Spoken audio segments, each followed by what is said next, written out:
Step-by-step, guide to a home-based business. After driving to work in the morning and spending about 9 hours in the office, one might think starting a home business would be a good idea.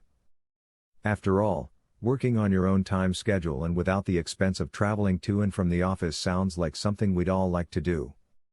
If your home-based business requires you to travel to meet with clients, inspect properties, or make purchases, be sure to document all the costs of your travel.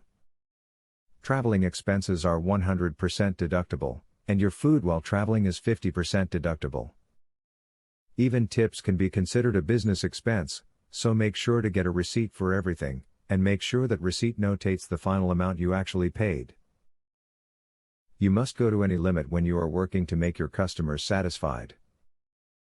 Give customers free stuff when they buy your products, and let them know that you appreciate their business by thanking them for their orders.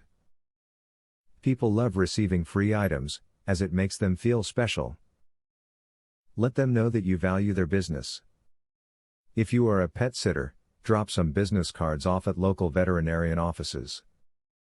Stores, post offices, even community centers often have bulletin boards you can advertise on. Be creative and you will enjoy a larger demand for your services. Make an office for yourself. If you don't have a whole room to use for your business, at least create a dedicated space for your work. That way you will be clearer about what you're doing. When you're in that space, work. When you're not in that space, don't work. Make sure your computer is protected. Since it is your main way to do business and make money, you will want to make sure you don't lose it. Keep your data backed up on a separate hard drive and install virus scans and firewalls. This way, you can be fully protected. The name you select for your home business is critically important and will play a large role in determining whether your business succeeds or fails. Your business's name must make sense and be easy for consumers to remember.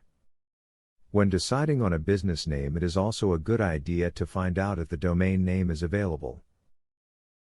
Ideally, your domain name should be the same as your business name. Once you decide to start a home business, you need to get online. It is essential that you choose the right host for your site. The first thing you need to do is figure out what your needs are.